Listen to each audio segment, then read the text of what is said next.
In one of our previous videos, we explored the origin of beer from its possibly accidental discovery and its pivotal role it potentially played in the development of human civilization, while also making a few of the earliest recipes from these ancient cultures.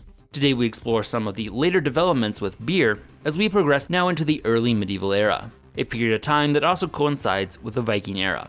Along the way, we've also explored a few other drinks that compete with the potential title of the earliest alcoholic beverage, such as wine and honey wine or mead.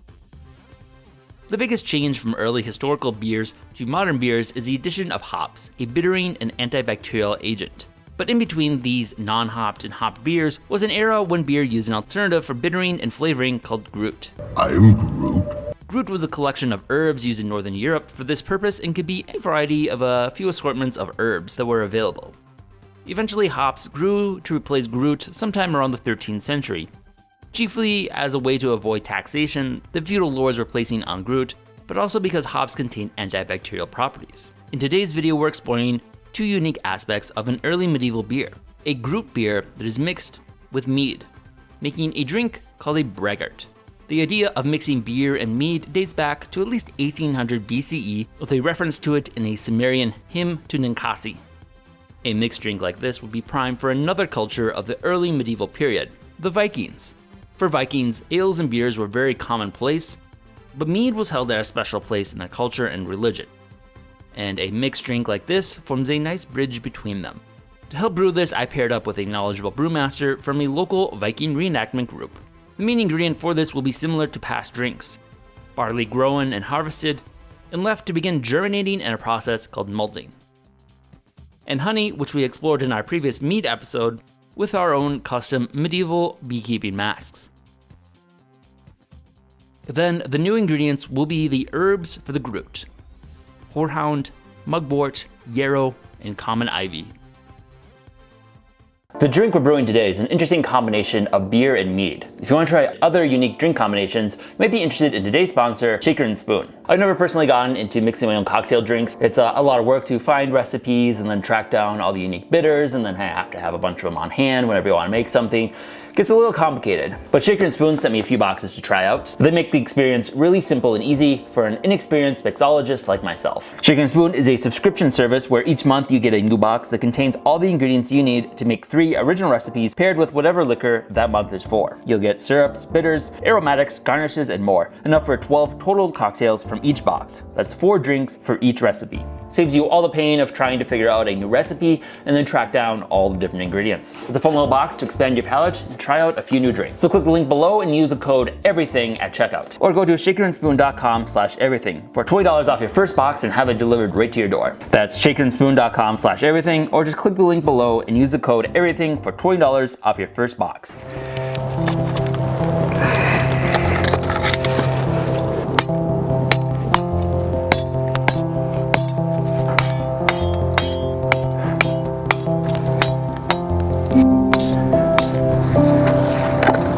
Fire we can cook on. So I'm here with Joe, who previously helped us with making things like a Viking anvil and a sword, but he also has another skill of brewing, and today we're going to brew some Viking era beer. I'm Joe. I'm a blacksmith, brewer, and historical reenactor. Today we're going to be brewing a Viking Age braggot, which is a combination malted barley honey beverage that'd be fermented historically and then spiced with commonly found herbs and things that would have been grown locally, native to kind of Northern Europe. It's going to be made out of some malted barley, some caramelized rye, and some peated barley. And then we're going to start mashing it over an open fire. So now our kettle has reached strike temp, so that means the water has come up to about 150, probably a little bit more degrees. So what we're going to do now is add our malted barley into the pot, and we will let this sit for about an hour, and this will cause an enzyme reaction within the grain to convert all that starch into sugar. And then we will have the start of our braggot wort. Perfect. Make sure there's no dough balls. Like witch's brew. Okay, there we go. So right now we're doing the mash. It is the monster mash, which is creating the nice kind of sweet grain water. What we're doing is waiting for a enzyme called amylase that is present in malted barley to take the starches that make up each little barley grain and turn it into sugar to create essentially a sugary barley water that then you can add yeast to and ferment it into what we know as beer. Eventually we will separate all of the grain from the wort, which is the unfermented beer. Then we will boil that down to our final volume for fermentation. And during that boil down, we'll also add the different herbs to turn it into a gruit. Historically, humans have probably been doing this for a very long time and probably discovered the process accidentally. But by the time of the Viking Age, they would have basically known that taking germinated or sprouted barley, then roasting it, and then doing this process in a mash tun or lauter tun would have created the beginning stages of a beer as we know it. And we've just made it more concise and scientific in the modern day. But historically, throw it in a pot of hot water and it just sort of happens. All right, so now we have a collection of herbs I grew to add flavor. We're gonna do this without hops. It could be done either with or without. Start off with the yarrow, a couple sprigs of that. When do we do the next one? That'll be probably in about 30 minutes or so. Okay. Yeah, there we go.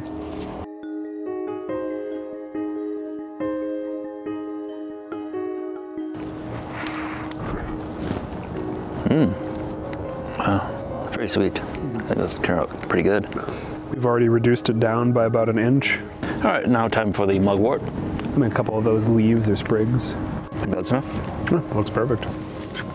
And into the pot we go. It's like making a sacrifice. Yeah. The sacrifice to Govnu. Govnu is one of my favorite historical gods. Yeah. It's the god of blacksmithing and brewing. Oh, nice.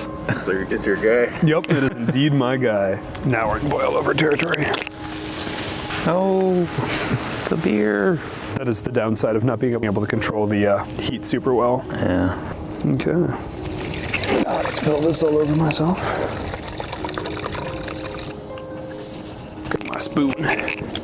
So we've definitely made a beer-like thing. So now, she feels pretty nice on my hands, considering they're a little cold. It's gonna be a little grainy, but you know, it'll work. Yeah, it looks like that was a pretty successful mash, even using very rudimentary tools. Sort of sticky and sweet, so it looks like we got some decent sugar extraction. So now we have the last two flavoring ingredients. We have horehound and the ground ivy. Ground ivy I didn't even actually grow, it just kind of grows everywhere here. So it'd be nice to get rid of some of it. Nice. Now we're cooking. For the next ingredient, honey. So the honey will add a little bit of extra fermentable sugars to it. Also a nice kind of sweetness and body to the final braggot. That is thick.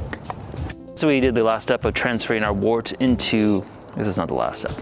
So we did the next step of transferring the wort into the fermenting vessel. Now all I gotta do is add the yeast and let it ferment. So traditionally they probably would have just let natural yeast get in and ferment it, but we have a few more options available, and you have a very specific yeast you brought with. So this is a yeast that's a Norwegian kvike yeast. Kvike yeasts are really cool because they are wild yeasts that have been cultivated in Norway for all of these like farmhouse beers that individual families would have been making. And it has been recently sort of commercialized and become available here in the United States for the homebrew market. And so this yeast is fun because it's kind of an old wild strain that we can now use to create kind of an approximation of a Viking Age braggot. And it should be nice and quick and clean fermenting, and hopefully will produce a really nice historical beer. Okay, so we've been waiting outside in the cold long enough for me to throw a coat on, but now I think the wort is finally cool enough to actually pitch the yeast in and let the fermentation start. I'm excited to see how this turns out. Yeah. Should be pretty good.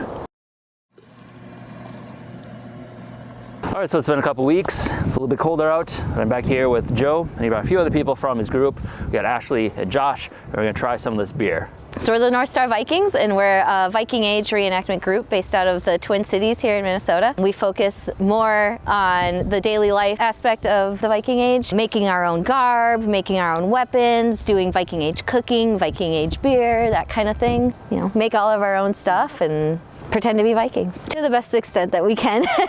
Some of the garb that we're wearing, it's stuff that, you know, we've made ourselves, and it's very different than what you might see seen, you know, portrayed in modern media portrayal of Vikings. We're all portraying wealthy people with lots of silk and lots of silver. It's all mostly based in Birka, Sweden. Birka in Sweden, it was a very big trading port. So this is a hat that is an Eastern style hat. This is what they were wearing in Sweden during the Viking Age. It's very Eastern influence. You have your weapons, your pouches, and they were much smaller than something that you would see like in the movies or even at the Renaissance Fair. The pouches that they had were very, very small. To carry something larger, you would have a bag. Tunics and things like that, they were imported from the East, based out of Birka trading. This is also an Eastern style kaftan. All of the buttons are hand cast, based off of an Eastern style button by Joe, but they're based on like more Slavic influences because they stretched all the way over into Russia. They did a lot of the plates. That was a way to show your wealth. And then on mine, I have the tortoise brooches, which are the basic piece that would hold a lot of the Viking women's clothing together. And then you would also have your various daily implements that you would wear hanging from your brooches. You have your key to your house that shows that you are in charge of your house and that you carry that wealth. I got a little knife here, and then silver and gold foil beads as a sign of wealth as well too. Rich traders.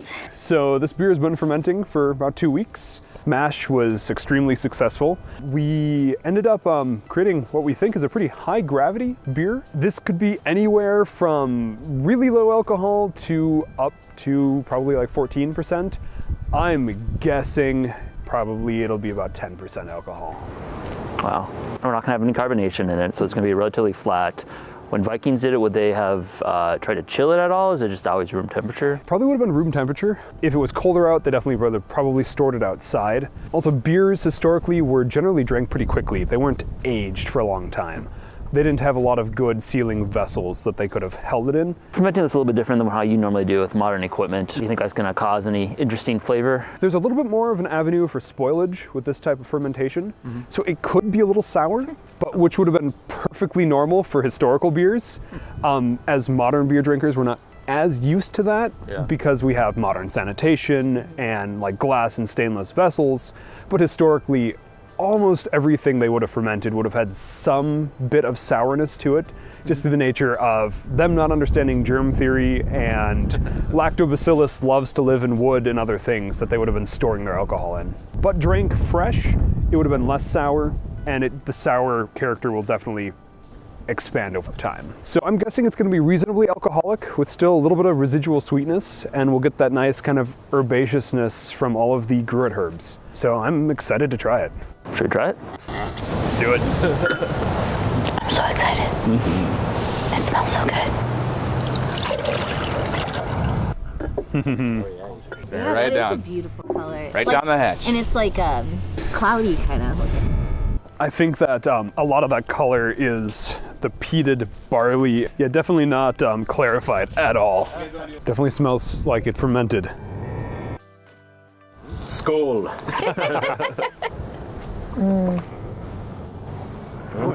Yeah, it's like a brown beer. Very sweet and smooth, very tasty. A British brown ale, like you know, like it has Friar Tuck on the bottom. Oh yeah. That fermented well. That's alcoholic. That's really good. That's very alcoholic. That's so good. I would guess, just tasting it, that it's probably in the like 11-12% easily. Yeah. Wow. I could get used to this. Nice job. Oh, that's real alcoholic.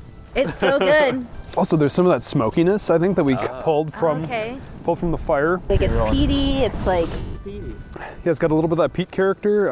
You can definitely tell that the honey fermented in there, so it's got almost kind of some mead notes to it. And you get those herbs. There's a nice bitter backbone to it that's definitely like the yarrow and I think the horehound. And then you also get the kind of herbaceousness from that mugwort and the ivy. It's quite good. Like, I think it balances out the sweetness. Yeah. And yeah, I like it. It's quite drinkable. Yeah. That's good. that's a good beer. We did good. Excellent. We made beer. All right, so we used some modern equipment with a hydrometer to measure and figured out we got about 10% alcohol, which is about what you estimated. So it's a pretty strong drink. I think it turned out really well, a lot better than I was expecting. And yeah, so thank you and the North Star Viking group for joining us, and thank you to all of our patrons. Thanks for watching. I'm pretty damn proud of that. It's a good result. Haha, we did it. We brewed beer over a fire. That's very alcoholic. Like you get that ethanol bite. I was gonna say it's warming. If you enjoyed this video, be sure to subscribe and check out other content we have covering a wide variety of topics. Also, if you've enjoyed these series, consider supporting us on Patreon. We are largely a fan-funded channel and depend on the support of our viewers in order to keep our series going. Thanks for watching.